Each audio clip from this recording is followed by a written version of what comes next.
Hey, hi, hello gamers, welcome to Animax Gaming. Okay guys, நம்ம இன்றைக்கி என்ன video பார்க்க போகிறோன்னு வந்து பார்த்தீங்கன்னா டீமன்ஸ் ஆஃப் ஷேடோ ரிலம்ஸில் எபிசோட் 7 பார்க்க போகிறோம். வீடியோக்குள்ளே போகிறதுக்கு முன்னாடி நீங்கள் நம்ம சேனலுக்கு புதுசாக இருந்தால் மறக்காமல் சப்ஸ்கிரைப் பண்ணி வச்சுக்கோங்க. அண்ட் வீடியோ பார்த்ததுக்கப்புறம் வீடியோ பிடிச்சிருந்ததுன்னா மறக்காமல் லைக் பண்ணிக்கோங்க. நீங்கள் போடுற ஒவ்வொரு லைக் தான் எனக்கு மிகப்பெரிய சப்போர்ட் அண்ட் மோட்டிவேஷனாக இருக்கும். ஓகே ஃப்ரெண்ட்ஸ், இப்போ வாங்க நம்ம வீடியோக்குள்ளே போகலாம். ஸோ அப்போ தான் ஹீரோ வந்து பார்த்தீங்கன்னா ஒரு ஃப்ளாஷ்பேக் மாதிரி சொல்ல வைக்கிறான். என்னோடய வாழ்க்கையிலே நான் ஃபஸ்ட் டைம் என்னை கொல்ல வந்தவனோட கண்ணில் நான் ஒரு கொலை வெறியை வந்து பார்த்தீங்கன்னா பார்த்தேன். ஸோ அதுதான் நான் ஃபஸ்ட் டைம். அது சின்ன வயசில் இருக்கப்போ அவனை வந்து பார்த்தீங்கன்னா அசசின் பண்ணுறதுக்காக ஒருத்தன் வந்திருக்கான். ஸோ அவன் கண்ணில் வந்து பார்த்தீங்கன்னா ஏகப்பட்ட கோவம் இருக்குது. நீ இந்த உலகத்துக்கு தேவையே இல்லைடா அப்படின்னு சொல்லிட்டு நம்ம ஹீரோவை வந்து பார்த்தீங்கன்னா கத்தியால் குத்த வந்திருக்கான். ஸோ அப்படி குத்த வரப்போ நம்ம ஹீரோ வந்து பார்த்தீங்கன்னா அவன் கையில் இருந்த ஒரு கத்தி, சின்ன பையன் தானே, தெரியாமல் அவனும் வந்து பார்த்தீங்கன்னா குத்திடுறான். அண்ட் குத்துனது மட்டும் இல்லாமல் அந்த சமயத்தில் அவன் கூட அவங்க அப்பாவும் இருந்திருக்காரு. ஸோ அவங்க அப்பாவும் வச்சு அவனை வந்து பார்த்தீங்கன்னா கொண்டுறாங்க. ஸோ இந்த மாதிரி அவங்க அப்பாவும் ஊரும் சேர்ந்து தான் அந்த அசசியனை வந்து பார்த்தீங்கன்னா கொல்றாங்க. பட் இவனை எதுக்கு கொல்ல வந்தாங்க அப்படின்னு அதுக்கப்புறமேட்டு தான் அவங்க அப்பா வந்து அவங்ககிட்ட சொல்ல ஆரம்பிக்கிறாரு. அப்புறமா அவங்க அப்பா ஓடி வந்து ஹீரோக்கிட்ட, நீ ஒன்றும் பயப்படாத, உனக்கு ஏதாவது ஆயிடுச்சா அப்படின்னு கேட்க அவன் வந்து பார்த்தீங்கன்னா ஒரு பயத்திலே இருக்கான். ஸோ சின்ன பையன் தானே, அவன் கண்ணில் வந்து பார்த்தீங்கன்னா ரொம்ப பயமாக இருக்குது. அப்புறமேட்டு அவங்க அப்பான்னு கேட்குறான், அப்பா அவர் எதுக்காக என்னை கொல்ல வந்தார், அவரோட மூஞ்சில் அந்த ஒரு கொலவெறியை நான் பார்த்தேன், அது என்ன அப்படின்னு கேட்குறப்ப தான் அவங்க அப்பா சொல்கிறாரு, இந்த உலகத்தில் நீ இருக்கிற வரைக்கும் உன்னை கொல்றதுக்கு இந்த மாதிரி ஏகப்பட்ட பேர் வருவாங்க. ஸோ நீ தான் இனிமேல் வந்து பார்த்தீங்கன்னா பார்த்து இருந்துக்கணும். அந்த மாதிரி உன்னை யாராவது அப்ரோச் பண்ணாங்க அப்படின்னா கொஞ்சம் கூட தயங்காத, நீ உன்னை காப்பாற்றிக்க நீ என்ன பண்ணணுமோ நீ அதை பண்ணி தான் ஆகணும் ஹீரோ அப்படின்னு வந்து சின்ன வயசுலேயே அவங்க அப்பா அவங்ககிட்ட சொல்கிறாரு. சரி, நீ ஒன்றும் பயப்படாத, நம்ம வந்து இன்றைக்கி நைட்டு நம்ம காட்டில் ஸ்டே பண்ணிட்டு நாளைக்கு நம்ம வில்லேஜுக்கு போகிறோம், நீ கொஞ்சம் காம்டமாவு, நல்லா மூச்சை இழுத்து விடு, உன்னோட பயம் அப்போ தான் போகும் அப்படின்னு சொல்லிட்டு அவனை நல்லா மூச்சு இழுத்து விட சொல்கிறாரு. அவனும் அதேமாதிரி மூச்சு இழுத்து விடுறான், அவனோட பயமும் போயிடுது. ஸோ அந்த நைட்டு வந்து பார்த்தீங்கன்னா அவங்க அப்பாவும் ஹீரோவும் அந்த நைட்டில் ஸ்டே பண்ணுறாங்க.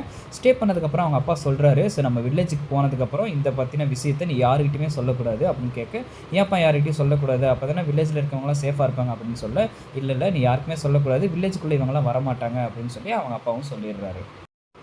அப்புறமா அடுத்த நாள் அவங்க வில்லேஜ்குள்ளே போகிறாங்க. ஸோ நிறைய பீப்புள்ஸ் வந்து கேட்குறாங்க, என்ன இவ்வளோ லேட் ஆயிடுச்சு இப்போ வரீங்க அப்படின்னு சொல்லிட்டு கேட்க, அவங்க சொல்கிறாங்க, இல்லை நாங்கள் வந்து எதுவுமே வேட்டையாடலை, ஸோ அன்றைக்கி நைட்டு வந்து நாங்கள் அங்கே ஸ்டே பண்ணிவிட்டு அதுக்கப்புறம் வரலான்னு சொல்லி பார்த்தோம் அப்படின்னு சொல்கிறாங்க. அப்புறம் இருக்கிட்டையும் கேட்குறாங்க, அவனும் சின்ன பையன் தானே, அவங்க அப்பா வேறு சொல்லக்கூடாதுன்னு சொல்லியிருக்காரு. ஸோ அவனும் சமாளிக்கிற அளவுக்கு சமாளிக்கிறான். அப்புறமா அவன் வில்லேஜோட மெயின் ஹாலுக்கு போகிறாங்க. அந்த இடத்துல அந்த லேடி இருக்கா, அவள் தான் எல்டர் லேடி. அவள் பார்த்துட்டு என்னாச்சு இவ்வளோ லேட் ஆயிடுச்சு அப்படின்னு கேட்க, அதுக்கு ஹீரோ அவங்க அப்பா சொல்கிறாரு, நாங்கள் வந்து ஒரு கரையை வந்து பார்த்திங்கன்னா சேஸ் பண்ணிட்டு போனோம், அது வந்து பார்த்திங்கன்னா ஓடி போயிடுச்சு அப்படின்னு சொன்னேன். அவன் சட்டில் இருந்த ரத்தத்தை பார்த்துட்டு அந்த பாட்டி கேட்குறாங்க, ஹீரோ என்ன உனக்கு எதாவது அடிபட்டிருக்கா, என்ன ஒரே பிளட்டாக இருக்குன்னு சொல்ல, நம்ம ஹீரோ ஏதோ சொல்லலாம் வரதுக்குள்ள முன்னாடி அவங்க அப்பா வந்து அவனை டிஃபெண்ட் பண்ணிடுறாரு. அது ஒன்றும் இல்லை, நேற்று நைட்டு நாங்கள் எலி சாப்பிட்டோம், அதோட ரத்தமாக தான் இருக்கும், அந்த எலி எங்களுக்கு பத்தவே இல்லை, சரிவா நான் போய் சாப்பிட போகலான்னு சொல்லிட்டு நம்ம ஹீரோவை கூப்பிட்டு போயிடுறாரு. அந்த பாட்டி ஒரு சந்தேகமாக தான் பார்க்குறாங்க. பட் கூட்டிகிட்டு போனதுக்கப்புறம் ஆசா, அவங்க அம்மா அண்ட் ஹீரோ அவங்களாம் வந்து பார்த்தீங்கன்னா அங்கே தான் இருக்காங்க. ஸோ ஆசாவை வந்து பார்த்தீங்கன்னா இந்த மாதிரி அடிச்சு தான் வச்சுருக்காங்க, பட் ஏன்னு தெரியல. பட் அப்புறமேட்டு ஆசா வந்து பார்த்தீங்கன்னா நீங்கள் பார்த்து சேஃபாக இருக்கணும் அண்ணா அப்படின்னு சொல்கிறேன். அவனும் பார்த்தீங்கன்னா சிரிச்சுக்கிறாங்க, நல்லா டைம் ஸ்பெண்ட் பண்ண ஆரம்பிக்கிறாங்க. அப்போ தான் வந்து பார்த்தீங்கன்னா நம்ம ஹீரோவோட அப்பா வந்து அவங்க அம்மாவுக்கு அதில் ஏதோ சொல்கிறாங்க, என்ன சொல்கிறாங்க அப்படின்னு தெரியல. அதாவது இந்த சீன் முடிஞ்சதுக்கப்புறம் தான் நம்ம ஹீரோ சொல்கிறான், ஆஃப்டர் கொஞ்ச நாள் கழிச்சு, அதாவது 2 வாரத்துக்கு அப்புறமா எங்கள் அப்பாவும் எங்கள் அம்மாவும் வந்து பார்த்தீங்கன்னா ஆசாவை விட்டுட்டு போயிட்டாங்க அப்படின்னு நினச்சேன். பட் அவங்க ஆசாவை விட்டுட்டு போகல, ஆசாவோட இம்போஸ்டரை தான் விட்டுட்டு போயிருக்காங்க. இம்போஸ்டர்னா அவங்க சிஸ்டர் மாதிரியே இருக்க இன்னொரு ஏதோ ஒரு உருவத்தை தான் அந்த இடத்துல வச்சுட்டு போயிருக்காங்க. இவ்வளோ நாளாக நம்ம ஹீரோவும் அதுதான் அவன் சிஸ்டர்னு நினச்சி பேசிகிட்டு இருந்திருக்கான். இத்தனை வருஷமாக என்னைய வந்து பார்த்தீங்கன்னா வில்லேஜ், அதாவது என்னோடய மக்களே என்னை ஏமாற்றிட்டு இருந்திருக்காங்க, ஏன்னு எனக்கு தெரியல அப்படின்னு சொல்லி ஆசா கிட்ட சொல்லிகிட்டு இருக்கான் நம்ம ஹீரோ. அதுக்கப்புறம் அந்த ஸ்டோரி அப்படியே ஆசா கண்டினியூ பண்ணுறா. நான் அந்த வில்லேஜை விட்டு வந்ததுக்கப்புறம் ஹிசாகி வில்லேஜிலிருந்து வந்த அசசின்ஸால் நான் கொல்லப்பட்டேன். ஸோ நானும் அப்பா அம்மா 3 பேருமே அந்த ஒரு வில்லேஜை விட்டு நாங்கள் ஓடி வந்துட்டோம். எங்களுக்கு எங்கே போகிறோன்னே தெரில. அப்போ தான் காகிமுறை கிளான்லேருந்து எங்களுக்கு அடைக்கலம் கொடுத்தாங்க. எல்லா திங்ஸும் கிளாம் ஆயிடுச்சுன்னு நினச்சோம். பட் அதுக்கப்புறம் தான் அம்மாவும் அப்பாவும் காணாமல் போயிட்டாங்க அப்படின்னு வந்து பார்த்தீங்கன்னா ஆசா சொல்கிறா. நான் கொல்லப்பட்டதுக்கு அப்புறமேட்டு தான் எனக்கு இந்த பிரேக்குங்கிற ஒரு பவர் கிடச்சிது. நான் கொல்லப்பட்ட பிறகு வந்து பார்த்தீங்கன்னா நான் ஒரு இடத்துக்கு போனேன். ஸோ அந்த இடத்துல இருக்க டீமன்ஸ் தான் வந்து பார்த்தீங்கன்னா சொல்லிச்சு, அங்கே ஒரு டீமன் இருந்தது. அந்த டீமன் தான் வந்து பார்த்தீங்கன்னா அந்த இடத்த வந்து வாழ்கிறவங்களுக்கும் சாகிறவங்களுக்கும் நடுவில் இருக்க ஒரு பாதை, அதாவது இதுதான் அந்த வழி அப்படின்னு சொல்லி அங்கே இருக்க டீமன் சொல்லிச்சு. ஸோ அந்த டீமன் தான் வந்து என்கிட்ட பேசிகிட்டு இருந்தது. அந்த டீமன் என்ன சொல்லிச்சு அப்படின்னா, நீ வந்து கொல்லப்பட்டுட்ட, இப்போ நீ வாழ்கிறதும் வாழாமல் இருக்கிறதும் உன்னோட இஷ்டம் தான், நீ வாழணும் அப்படின்னு நினச்சின்னா நீ இந்த இடத்த நீ வந்து பார்த்தீங்கன்னா ஜஸ்ட் நான் வாழணும் அப்படிங்கிறத சொல்லு, நீ சாகணும் அப்படின்னு நினச்சின்னா நீ இந்த இடத்த விட்டு அப்படியே கீழே குதிச்சிரு அப்படின்னு வந்து பார்த்தீங்கன்னா சொல்லுது. அப்புறமா தான் அங்கே இருக்க டீமன் சொல்லுது, அதே தான் உனக்கு இருக்கிற 2 வாய்ப்பு தான். ஒன்று நீ செத்துட்டு நீ இறந்தவங்க இருக்க இடத்துக்கு போகணும், இல்லை நீ என்னை அக்செப்ட் பண்ணிவிட்டு பிரேக்குங்கிற பவரை நீ எடுத்துக்கிட்டு நீ உன்னோட உலகத்துக்கு போகணும். இது 2 வாய்ப்பு தான் உனக்கு இருக்குது அப்படின்னு சொன்னதுக்கப்புறமேட்டு சொல்லுது, பிரேக்குங்கிறது ஒரு மிகப்பெரிய பவர். நீ அதை வச்சு இப்போ கரண்ட்டில் இருக்க எனக்கு இந்த உலகத்தை வந்து பார்த்தீங்கன்னா நீ ஆளலாம். அப்படி இல்லைன்னா இந்த உலகத்துக்கு ஒரு நல்ல ஹீரோவாகவும் இருக்கலாம். ஸோ அந்த முடிவு அப்படிங்கிறது உன் கையில் தான் இருக்குது அப்படின்னு சொல்லி முடிக்குது அந்த டீமன். அதுக்கப்புறம் நம்ம ஆசாவும் யோசித்து முடிச்சதுக்கப்புறம் தான் அவருக்கு திடீர்னு ஞாபகம் வருது. அதாவது அவங்க தம்பி வந்து சாரி அவங்க அண்ணன் வந்து உயிரோடு இருக்கானா இல்லையான்னு அவளுக்கு தெரியல. உடனே அவள் ஷாக் ஆகிட்டு எங்கள் அண்ணன் உயிரோடு தானே இருக்கான், எங்கள் அண்ணனும் இங்கே வந்தானா அப்படின்னு வந்து பார்த்தீங்கன்னா அந்த டீமன் கிட்ட கேட்குது. உடனே அந்த டீமன் சொன்னது, உங்கள் அண்ணன்லாம் இங்கே வரல, உங்கள் அண்ணன் இறந்துட்டான் அப்படின்னா அவன் சீல் எங்கே இருக்கானோ அங்கே தான் போயிருப்பான், இங்கே வரதுக்கான வாய்ப்பு கிடையாது அப்படின்னு சொன்னோடனே நம்ம ஆசாக்கு ஒரே குழப்பமாக இருக்குது. அவங்க அண்ணன் உயிரோடு இருக்கானா இறந்துட்டானா ஒன்றும் புரியலையே, நான் கண்டிப்பாக வாழ்ந்தே ஆகணும், நான் வாழ்ந்தால் தான் எங்கள் அண்ணன் என்னால் காப்பாற்ற முடியும் அப்படின்னு சொல்லிட்டு அவள் வந்து பார்த்தீங்கன்னா திங்க் பண்ணிவிட்டு ஓகே நான் வந்து பார்த்தீங்கன்னா அவன் ஒரு வேளை இறந்தும் போயிருக்கலாம், பட் அவன் உயிரோடு இருந்தானா அவனை நான் தான் காப்பாற்றணும் அப்படின்னு சொல்லிட்டு எனக்கு வந்து பார்த்தீங்கன்னா லைஃப் அதாவது என்னை எங்கள் உலகத்துக்கே கூட்டிகிட்டு போய் நான் உன்னை அக்செப்ட் பண்ணிக்கிறேன் அப்படின்னு அந்த டீமன் கிட்ட நம்ம ஆசா சொல்கிறான். சொல்லி முடித்த உடனே நம்ம ஆசாக்கு பிரேக்குங்கிற அந்த பவர் கிடைக்குது. அவளை எந்த இடத்துல கொன்னாங்களோ அந்த இடத்துல வந்து பார்த்தீங்கன்னா அவளை கொல்லப்பட்ட 2 அசாசின்ஸுமே பேசிகிட்டு இருக்காங்க. என்ன நீ இவன் உயிரோட வருவான்னு சொன்ன, பட் இவன் உயிரோட வரவே இல்லை, இவன் என்ன செத்து போன மாதிரியே தான் இருக்கா, இவன் வருவாளா வரமாட்டாளா அப்படின்னு சொல்லி பேசிகிட்டு இருக்காங்க. ஹிசாகி வில்லேஜிலேருந்து வந்த பொண்ணு தானே இது, இந்த பொண்ணு உனக்கு கரெக்டாக தெரியும் தானே, நீ கரெக்டாக தானே தூக்கிட்டு வந்த அப்படின்னு சொல்லி அந்த இன்னொரு அசாசின்கிட்ட கேட்க அவள் சொல்கிறா, ஆமாம் கரெக்டாக தான் நான் தூக்கிட்டு வந்திருக்கேன், அப்புறம் இவன் வரல, ஐயோ பிரேக்கிங்கிற பவர் இனிமேல் நம்மளால எடுக்கவே முடியாது அப்படின்னு சொல்லி அவனுங்க 2 பேரும் சண்டை போட்டுட்ருக்கப்பவே நம்ம ஆசா அவளோட பிரேக் பவர் அன்லாக் பண்ணி அவங்க 2 பேர்த்தையுமே வந்து பார்த்தீங்கன்னா கொண்டுறான். கொண்டு முடிச்சதுக்கப்புறம் அந்த இடத்துல கரெக்டாக நம்ம காபிச்சானும் வரா, நம்ம ஆசாவை தேடி தான் வந்திருக்கா போல். அவள் கரெக்டாக வந்து நம்ம ஆசாவை பார்க்குறா, நம்ம ஆசா 2 பேர்த்தையுமே கொண்டுறா.